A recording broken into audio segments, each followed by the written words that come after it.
Okay, അപ്പോൾ next topic composite transformations ആണ്. Composite transformation എന്ന് പറയുമ്പോൾ ഒന്നിൽ കൂടുതൽ ട്രാൻസ്ഫോർമേഷൻസ്, ഒന്നിൽ കൂടുതൽ റൊട്ടേഷൻസ്, ഒന്നിൽ കൂടുതൽ ട്രാൻസ്ലേഷൻസ്, സ്കെയിലിംഗ്, അതല്ലെങ്കിൽ മിക്സ്ഡ് ആയിട്ട് ഒരു ട്രാൻസ്ലേഷനും ഒരു റൊട്ടേഷൻ ഈ ഒരു രീതിയിലോ ഒക്കെ കോമ്പോസിറ്റ് ആയിട്ട് വരുന്ന ട്രാൻസ്ഫോർമേഷൻസ് ആണ് നമുക്കിനി നോക്കാനുള്ളത്. അപ്പോൾ അത് ഈസി ആയിട്ട് നമുക്ക് ഇതേപോലെ ഹോമോജീനസ് കോർഡിനേറ്റ് സിസ്റ്റം അപ്ലൈ ചെയ്തിട്ടുള്ള മെട്രിക്സ് പ്രോഡക്റ്റിൻ്റെ ഫോമിൽ തന്നെ അതിനെ ഈസിലി മാനേജ് ചെയ്യാവുന്നതാണ്. A composite transformation matrix can be set up by calculating the matrix product of individual transformations. The transformation is also referred to as concatenation or composition of matrices. The composite transformation matrix can be formed by multiplying matrices in order from right to left. ഇപ്പോൾ നമുക്കറിയാം ഒരു matrix മൾട്ടിപ്ലിക്കേഷൻ്റെ general ഫോർമാറ്റിലേക്ക് നമുക്ക് എല്ലാ 2D ട്രാൻസ്ഫോർമേഷൻസിനെയും മാറ്റിക്കഴിഞ്ഞു. 2D മാത്രമല്ല 3Dയിലും 3D നമുക്ക് പഠിക്കാനുണ്ട്. അപ്പോൾ 3D ട്രാൻസ്ഫോർമേഷൻസിനെയും നമുക്ക് ഒരു മെട്രിക്സ് മൾട്ടിപ്ലിക്കേഷൻ്റെ ഫോമിലേക്ക് മാറ്റാം. അപ്പോൾ കൊടുക്കാനുള്ള എല്ലാ ട്രാൻസ്ഫോർമേഷൻസും അതിൻ്റെ കറസ്പോണ്ടിങ് ആയിട്ടുള്ള മെട്രിക്സ് തമ്മിൽ കമ്പൈൻ ചെയ്ത് കഴിഞ്ഞാൽ അല്ലെങ്കിൽ അത് മൾട്ടിപ്ലൈ ചെയ്ത് കഴിഞ്ഞാൽ ആ ട്രാൻസ്ഫോർമേഷൻ മെട്രിസസ് തമ്മിൽ മൾട്ടിപ്ലൈ ചെയ്ത് കഴിഞ്ഞാൽ നമുക്ക് കോമ്പോസിറ്റ് ട്രാൻസ്ഫോർമേഷൻ സിംഗിൾ ഓപ്പറേഷൻ ആയിട്ട് തന്നെ ചെയ്യാൻ പറ്റും. അതിൽ ശ്രദ്ധിക്കേണ്ട ഒരു കാര്യം എന്ന് പറയുന്നത് അതിൻ്റെ ഓർഡറാണ്. നമുക്കറിയാം മെട്രിക്സ് മൾട്ടിപ്ലിക്കേഷൻ്റെ കേസിൽ A into B is not equal to B into A ആണ്. മീൻസ് മെട്രിക്സ് മൾട്ടിപ്ലിക്കേഷൻ കമ്മ്യൂട്ടേറ്റീവ് അല്ല. അപ്പോൾ ആ ഓർഡർ എന്ന് പറയുന്നത് ഇമ്പോർട്ടൻ്റ് ആണ്. റൈറ്റ് ടു ലെഫ്റ്റ് ആണ് അതിൻ്റെ ഓർഡർ. ഓക്കെ, അപ്പോൾ കോമ്പോസിറ്റ് ട്രാൻസ്ഫോർമേഷൻസിൽ നമ്മൾ ആദ്യം നോക്കുന്നത് കോമ്പോസിറ്റ് ട്രാൻസ്ലേഷൻസ് ആണ്. അതിന് നമ്മുടെ സക്സസീവ് ട്രാൻസ്ലേഷന് വേണ്ടിയുള്ള 2 വെക്റ്റേഴ്സ് ഇവിടെ തന്നിട്ടുണ്ട്, tx1 ty1 and tx2 ty2. അപ്പോൾ ഇതിൽ വരുന്ന ചേഞ്ച് എന്താണെന്ന് നോക്കുക. P' എന്ന് പറയുന്നത് നമ്മുടെ ന്യൂ പോയിന്റിനെ ഡിഫൈൻ ചെയ്യുന്നത് 2 ട്രാൻസ്ലേഷൻ വെക്റ്റേഴ്സ് ആണ്. അപ്പോൾ P എന്ന് പറയുന്നത് നമ്മുടെ ഓൾഡ് പോയിന്റിൽ ആദ്യം ഫസ്റ്റ് ട്രാൻസ്ലേഷൻ നടത്തണം, അതിനുശേഷം അതിന് സെക്കൻഡ് ട്രാൻസ്ലേഷൻ അപ്ലൈ ചെയ്യണം. ഈ രീതിയിലാണ് വരുന്നത്. അപ്പോൾ ഈ 2 ട്രാൻസ്ലേഷൻ വെക്റ്റേഴ്സിനെയും കമ്പൈൻ ചെയ്തുകൊണ്ട് നമുക്ക് ഇതുപോലൊരു ട്രാൻസ്ലേഷൻ, സിംഗിൾ ട്രാൻസ്ലേഷൻ ആയിട്ട് അതിനെ കൺവേർട്ട് ചെയ്യാവുന്നതാണ്. അപ്പോൾ അതിൻ്റെ എഫക്റ്റഡ് ആയിട്ടുള്ള ഒരു ട്രാൻസ്ലേഷൻ വെക്ടറാണ് ഇവിടെ തന്നിട്ടുള്ളത്. tx1 plus tx2 and ty1 plus ty2 എന്നുള്ള രീതിയിൽ നമുക്കൊരു സിംഗിൾ ട്രാൻസ്ലേഷൻ വെക്ടർ യൂസ് ചെയ്തുകൊണ്ട് ഈ കോമ്പോസിറ്റ് ട്രാൻസ്ലേഷൻ നടത്താൻ സാധിക്കുന്നതാണ്. ഇനി നെക്സ്റ്റ് നമ്മൾ നോക്കുന്നത് റൊട്ടേഷനാണ്. റൊട്ടേഷൻ്റെ കേസിലും ഇതുപോലെ തന്നെയാണ്. നമുക്ക് ആ ഓർഡർ മാത്രമാണ് ഓർമ്മയിൽ വെക്കാനുള്ളത്. ഫസ്റ്റ് നമുക്ക് P എന്ന പോയിന്റിന് തീറ്റ ആംഗിളിൽ റൊട്ടേറ്റ് ചെയ്ത് അതിന് വീണ്ടും θ2 ആംഗിളിലേക്ക് റൊട്ടേറ്റ് ചെയ്യാനായിട്ട് നമ്മുടെ കോമ്പോസിറ്റ് ആയിട്ടുള്ള ട്രാൻസ്ഫോർമേഷൻ മെട്രിക്സ് ഇവിടെ കാണിച്ചിട്ടുണ്ട്. അപ്പോൾ അത് എഫക്റ്റഡ് ആയിട്ട് വരുന്നത് റൊട്ടേഷൻ മെട്രിക്സ് θ1 പ്ലസ് θ2 എന്നുള്ള രീതിയിലാണ്. അപ്പോൾ നമ്മുടെ പുതിയ പോയിന്റ് P' കിട്ടാനായിട്ട് rotation matrix into old point P നമുക്കൊരു മെട്രിക്സ്, സിംഗിൾ മെട്രിക്സ് മൾട്ടിപ്ലിക്കേഷൻ ആയിട്ട് ചെയ്യാൻ സാധിക്കുന്നതാണ്. ഓക്കെ, അപ്പോൾ ഇതുപോലെ തന്നെയാണ് നമ്മളുടെ സ്കെയിലിങ്ങിൻ്റെ കേസിലും വരുന്നത്. നമുക്ക് കോമ്പോസിറ്റ് ആയിട്ട് 2 സ്കെയിലിംഗ് സീക്വൻഷ്യലി നടത്തേണ്ട സമയത്ത് അതിനെ നമുക്ക് സിംഗിൾ മെട്രിക്സ് ആക്കിയിട്ട് ഒരു സിംഗിൾ ഓപ്പറേഷനിൽ തന്നെ ഒരു മെട്രിക്സ് മൾട്ടിപ്ലിക്കേഷൻ ആയിട്ട് നമുക്ക് പെർഫോം ചെയ്യാൻ സാധിക്കും. അപ്പോൾ ഇതിൻ്റെ സിംഗിൾ മെട്രിക്സ് ആയിട്ട് കൺവേർട്ട് ചെയ്ത ഒരു കോമ്പോസിറ്റ് സ്കെയിലിങ്ങിൻ്റെ മെട്രിക്സ് റെപ്രസെൻറ്റേഷനാണ് ഇവിടെ കാണിച്ചിട്ടുള്ളത്. sx1 into sx2, sy1 into sy2. Okay, അപ്പോൾ ഇനി നമുക്ക് അതർ ട്രാൻസ്ഫോർമേഷൻസ് നോക്കാം. അതർ ട്രാൻസ്ഫോർമേഷൻ നമ്മൾ പറഞ്ഞ main transformation translation, rotation, scaling, then additional 2 translations ഉണ്ടായിരുന്നു, റിഫ്ലക്ഷൻ ആൻഡ് ഷിയർ. അപ്പോൾ റിഫ്ലക്ഷനാണ് നമ്മളിവിടെ ഡീറ്റെയിൽ ആയിട്ട് നോക്കുന്നത്. Reflection produces a mirror image of an object relative to an axis of reflection by rotating the object 180 degree about the reflection axis. ഈ റിഫ്ലക്ഷനെ നമുക്ക് 180 ഡിഗ്രിയിലുള്ള റൊട്ടേഷനായിട്ട് consider ചെയ്യാം. ഓക്കെ, അപ്പോൾ ഇനി നമുക്ക് അതർ ട്രാൻസ്ഫോർമേഷൻസ് നോക്കാം. ഇവിടെ റിഫ്ലക്ഷനും ഷിയറിങ്ങുമാണ് നമുക്ക് ഡിസ്കസ് ചെയ്യാനുള്ളത്. Reflection produces a mirror image of an object relative to an axis of reflection by rotating the object 180 about the reflection axis. 180 ഡിഗ്രിയിൽ ഉള്ള rotation about an axis.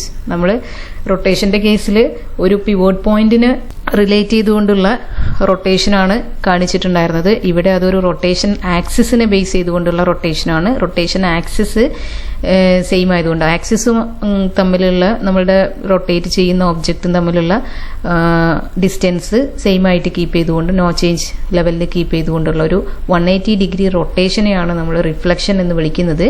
When the reflection axis is a line in the XY plane, the rotation path about this axis is in a plane perpendicular to the XY plain.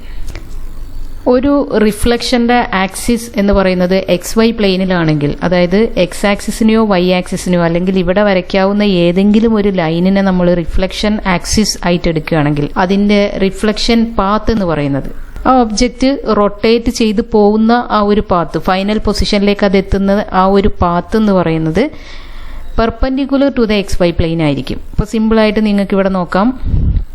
ഈ ഒരു figure തന്നിരിക്കുന്നതിൽ നോക്കുക, ഈ ഒരു ഇമേജിനെ, ഈ ഒരു ട്രയാങ്കിളിന്റെ ഇമേജിനെ നമ്മൾ X ആക്സിസിന് base ചെയ്തുകൊണ്ട് റൊട്ടേറ്റ് ചെയ്യുന്ന സമയത്ത് അല്ലെങ്കിൽ റിഫ്ലക്റ്റ് ചെയ്യുന്ന സമയത്ത് അതിന്റെ ഈ റിഫ്ലക്ഷന്റെ പാത്ത് എന്ന് പറയുന്നത് നമ്മളിവിടെ ഒരു കേർവ്ഡ് ലൈനായിട്ട് അത് നിൽക്കുന്നത് ആക്ച്വലി അത് എക്സ് ആക്സിസിലാണ് നിൽക്കുന്നത്. അല്ലെങ്കിൽ XZ പെർപെൻഡിക്കുലർ ആയിട്ടുള്ള XY പ്ലെയിനിന് പെർപെൻഡിക്കുലർ ആയിട്ടുള്ള ഒരു YZ അല്ലെങ്കിൽ XZ നിങ്ങൾക്ക് എടുക്കാം. ആ ഒരു പ്ലെയിനിലായിരിക്കും ഇതിന്റെ റൊട്ടേഷൻ പാത്ത് ഉണ്ടായിരിക്കുക. അപ്പോൾ ഇവിടെ കാണിച്ചിട്ടുള്ളത് reflection about the line y = 0 ആണ്. y = 0 എന്ന് പറയുമ്പോൾ നമുക്ക് അറിയാം എക്സ് ആക്സിസിൽ ബേസ് ചെയ്തിട്ടുള്ള ഒരു റിഫ്ലക്ഷൻ ആണ് കാണിച്ചിട്ടുള്ളത്. അതിന്റെ ട്രാൻസ്ഫോർമേഷൻ മെട്രിക്സ് ആണ് തന്നിട്ടുള്ളത്. അപ്പോൾ ഈ ഒരു റിഫ്ലക്ഷനിൽ വൈന്റെ വാല്യൂസ് എല്ലാം, y കോർഡിനേറ്റ് വാല്യൂസ് എല്ലാം മൈനസ് ആവുകയാണ് ചെയ്തിരിക്കുന്നത്. എക്സ് കോർഡിനേറ്റ് വാല്യൂസ് എല്ലാം സെയിം തന്നെ ആയിരിക്കും. എക്സ് ആക്സിസിനെ ബേസ് ചെയ്തുകൊണ്ടാണ് നമ്മൾ റൊട്ടേഷൻ പെർഫോം ചെയ്തിരിക്കുന്നത്. അതുകൊണ്ട് തന്നെ അതും ആയിട്ടുള്ള റിലേറ്റീവ് വാല്യൂസിനൊന്നും ചേഞ്ച് വരുന്നില്ല. ബാക്കിയുള്ള Y ആക്സിസ് വാല്യൂസിന് മാത്രമാണ് ഇവിടെ ചേഞ്ച് വന്നിരിക്കുന്നത്. അതെല്ലാം മൈനസ് ആയിട്ട് മാറിയിട്ടുണ്ട്. അതുകൊണ്ട് തന്നെ ഇവിടെ നമുക്ക് വൈന്റെ പൊസിഷനിൽ ഒരു -1 കാണാം. ഇതുപോലെ തന്നെ reflection about Y axis when x = 0 flip the X coordinate മാത്രം Y ആക്സിസിനെ ബേസ് ചെയ്തുകൊണ്ട് ഇതിനെ നമ്മളൊരു റൊട്ടേഷൻ ചെയ്യുകയാണെങ്കിൽ, റിഫ്ലക്ഷൻ ചെയ്യുകയാണെങ്കിൽ ഇതിന്റെ റിഫ്ലക്ഷൻ നമുക്ക് കാണാൻ സാധിക്കുന്നത് ഇവിടെയാണ് Y ആക്സിസിനെ ബേസ് ചെയ്തുകൊണ്ട്. അപ്പോൾ Y വാല്യൂസിൽ ഒന്നിലും തന്നെ ചേഞ്ച് ഉണ്ടാവില്ല. എക്സ് വാല്യൂസ് എല്ലാം തന്നെ മൈനസ് ആയിട്ടുണ്ടാവും. അപ്പോൾ അതുകൊണ്ടാണ് നമുക്ക് ഇവിടെ ഈ ഒരു -1 കാണാൻ സാധിക്കുന്നത്. ഇനി reflection relative to an axis that is perpendicular to the XY plane and that passes through the coordinate origin flips both X and Y coordinate of a point. അപ്പോൾ നമുക്കറിയാം എക്സിനെയും വൈനെയും ആക്സിസുകളെ ബേസ് ചെയ്തുകൊണ്ടുള്ള റിഫ്ലക്ഷൻ നമ്മൾ കണ്ടു.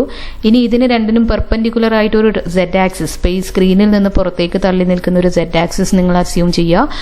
അതിന്റെ റിലേറ്റ് ചെയ്തുകൊണ്ടുള്ള ഒരു reflection perform ചെയ്യുന്ന സമയത്ത് ഇവിടെയുള്ള ഒരു ട്രയാങ്കിൾ ഇമേജിന് ഈ ഒരു പാത്തിൽ മൂവ് ചെയ്തുകൊണ്ട് ഇങ്ങോട്ട് പോയിരിക്കുന്നതായിട്ട് കാണാം. അസ്യൂം ചെയ്യുക ഇവിടെ ഒരു Z axis perpendicular to the screen ഉണ്ട്, അല്ലെങ്കിൽ XY പ്ലെയിൻ അവിടെ ഉണ്ടെന്ന് അസ്യൂം ചെയ്യുക. അപ്പോൾ അതിന് ഇവിടെ കാണുന്ന ഒരു ഒബ്ജക്റ്റിന് നമ്മൾ അപ്പോൾ ആ Z ആക്സിസിൽ നിന്നുള്ള വാല്യൂസ് എല്ലാം പ്രിസർവ് ചെയ്തുകൊണ്ട് ബാക്കി വാല്യൂസ് എല്ലാം ഫ്ലിപ്പ് ചെയ്യുന്നതായിട്ട് നമുക്ക് കാണാൻ സാധിക്കും. അതുകൊണ്ട് തന്നെ ഇവിടെ എക്സിന്റെയും വൈന്റെയും പൊസിഷനിൽ നമ്മൾ -1 പ്ലേസ് ചെയ്തിട്ടുണ്ട്. ഇത് ഹോമോജീനസ് കോർഡിനേറ്റ് സിസ്റ്റം അപ്ലൈ ചെയ്തിരിക്കുന്ന ഒരു മെട്രിക്സ് ആണ് നിങ്ങളിവിടെ കാണുന്നത്. ഈ 1 എന്ന് പറയുന്നത് ഹോമോജീനസ് കോർഡിനേറ്റിലേക്ക് കൺവേർട്ട് ചെയ്തപ്പോൾ വന്ന 1 ആണ്. അവിടെ എച്ചിന്റെ വാല്യൂ നമ്മൾ കോമൺ ആയിട്ട് 1 ആയിട്ടാണ് എടുക്കുന്നത്. Next, this can be generalized to any reflection point in the XY plane by rotating the image in 180 by using the reflection point as the pivot point. If the reflection axis is x equal to y, reflection matrix is reflection axis x equal to y എന്ന് പറയുമ്പോൾ നമ്മളുടെ ഈ ഒരു 45 degree ആംഗിളിലുള്ള ഒരു line ആയിരിക്കും.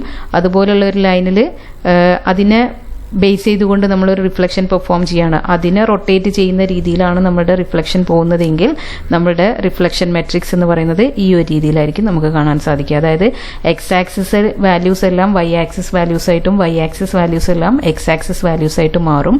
ഇതിന്റെ coordinate മാറാത്തത് കൊണ്ട് തന്നെ ഇപ്പൊ ഇവിടെയാണ് നമ്മൾ 45 ഡിഗ്രി ആംഗിളിൽ ഒരു ലൈൻ വരച്ച് അതിനെയാണ് ബേസ് ചെയ്തിട്ട് റിഫ്ലക്ഷൻ പെർഫോം ചെയ്യുന്നതെങ്കിൽ എക്സും വൈയും വാല്യൂസ് ഒന്നും മൈനസിലേക്കൊന്നും പോകുന്നില്ല, അത് സെയിം തന്നെ ആയിരിക്കും. പക്ഷെ അത് എക്സ് ആക്സിസ് വാല്യൂസ് എല്ലാം തന്നെ Y ആക്സിസ് ആയിട്ടും Y ആക്സിസ് വാല്യൂസ് എല്ലാം എക്സ് ആക്സിസ് വാല്യൂസ് ആയിട്ടും മാറും.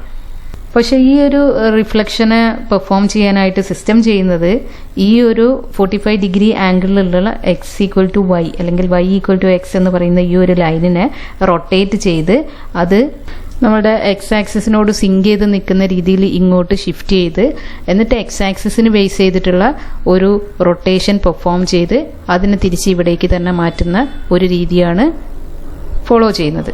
അപ്പോൾ ക്ലോക്ക് വൈസ് റൊട്ടേഷൻ 45 ഡിഗ്രി ചെയ്യുന്നു. ആ ഒരു റൊട്ടേഷൻ ചെയ്യുമ്പോൾ തന്നെ അതിന് അനുബന്ധിച്ചിട്ടുള്ള ആ ഒരു ഇമേജും ഇതേപോലെ തന്നെ ഇങ്ങോട്ട് റൊട്ടേറ്റ് ആവുന്നു. അപ്പോൾ അതിന് വരുന്ന ഒരു പൊസിഷൻ, അപ്പോൾ നമ്മുടെ axis rotation axis reflection axis എന്ന് പറയുന്നത് എക്സ് ആക്സിസ് ആയിരിക്കും. അപ്പോൾ എക്സ് ആക്സിന് കറസ്പോണ്ടിങ് ആയിട്ട് റിഫ്ലക്ഷൻ പെർഫോം ചെയ്തതിന് ശേഷം തിരിച്ച് 45 degree rotation anticlockwise rotation perform ചെയ്യുകയാണ് ചെയ്യുന്നത്. അപ്പോൾ ഈ ഒരു രീതിയിൽ സിമ്പിളായിട്ട് അതിൻ്റെ റൊട്ടേഷൻ എബൌട്ട് 45 ഡിഗ്രി അല്ലെങ്കിൽ എക്സ് ഈക്വൽ ടു വൈ എന്ന് പറയുന്ന ഒരു ആക്സിസിനെ ബേസ് ചെയ്തുകൊണ്ടുള്ള റൊട്ടേഷൻ പെർഫോം ചെയ്യാൻ സാധിക്കും. ഇനി നെക്സ്റ്റ് നമുക്ക് നോക്കാനുള്ള ഒരു ട്രാൻസ്ഫോർമേഷൻ എന്ന് പറയുന്നത് ഷിയർ ആണ്. ലാസ്റ്റ് ട്രാൻസ്ഫോർമേഷൻ ആണ്. Shear distorts the shape of an object such that the transformed shape appears as if the object were composed of internal layers that had been caused to slide over each other. അപ്പോൾ ഷിയറിൽ important ആയിട്ടുള്ള ഒരു property എന്ന് പറയുന്നത് shearing distorts the shape of an object. Shape of an ഒബ്ജക്റ്റിൽ അതിൽ change വരും.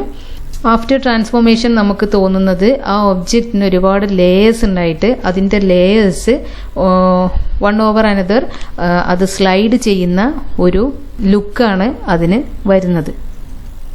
An x direction shear relative to x-axis transformation matrix is 1 sh x 0 0 1 0 0 0 1. ഈ ഒരു മെട്രിക്സ് ആണ് നമുക്ക് എക്സ് ആക്സിസ് റിലേറ്റീവ് ആയിട്ടുള്ള ഒരു എക്സ് ഡയറക്ഷൻ ഷിയർ തരുന്നത്.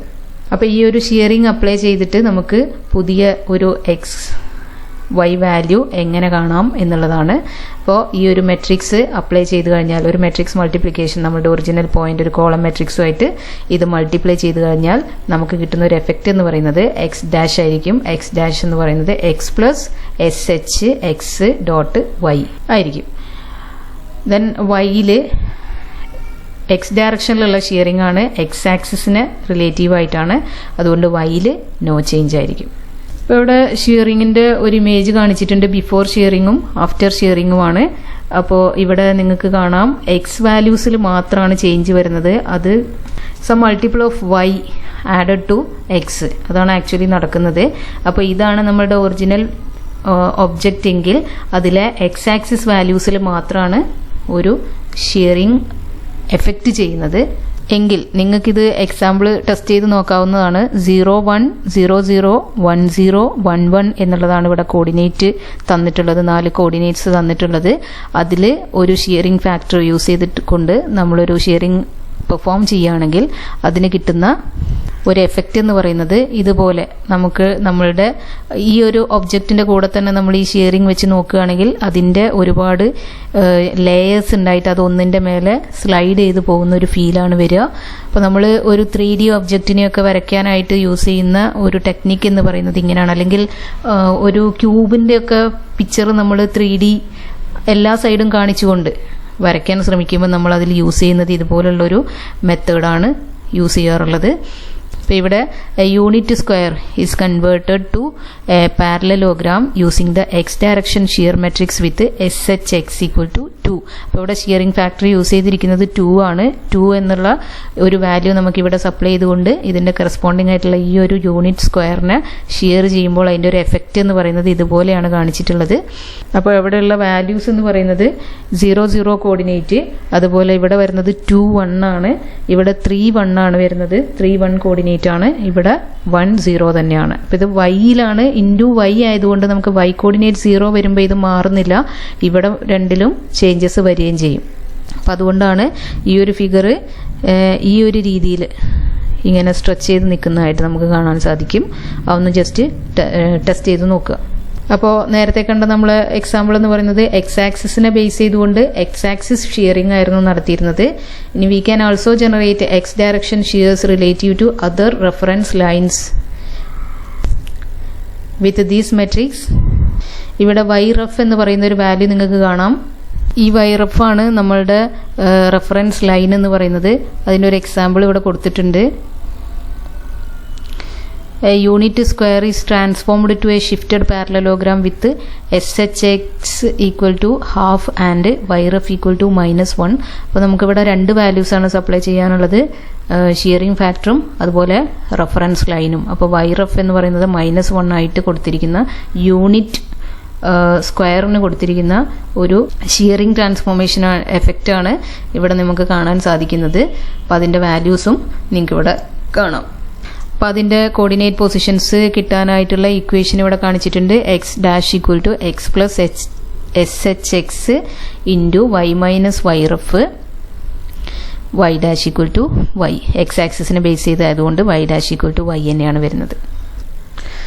അപ്പോൾ ഇത്രയുമാണ് നമ്മളുടെ ഫസ്റ്റ് മൊഡ്യൂൾ കവർ ചെയ്യാനായിട്ടുള്ള ടോപ്പിക്സ്.